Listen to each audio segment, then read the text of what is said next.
Assalamualaikum warahmatullahi wabarakatuh.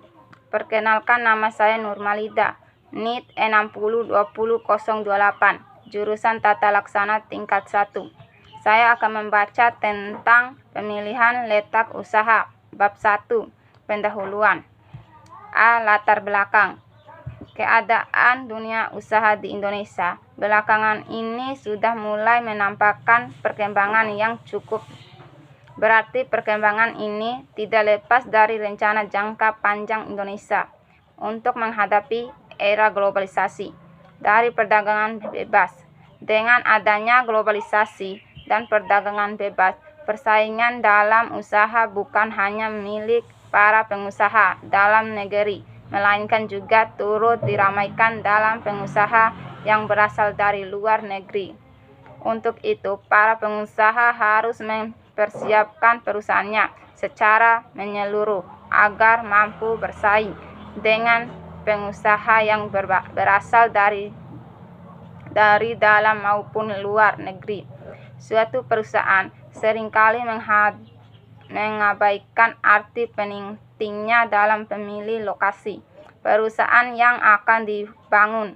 Beberapa perusahaan cenderung langsung mendirikan perusahaan tanpa melihat kondisi di sekitarnya, seperti strategis atau tidaknya tempat tersebut, tingkat kepadatannya ataupun dampak yang akan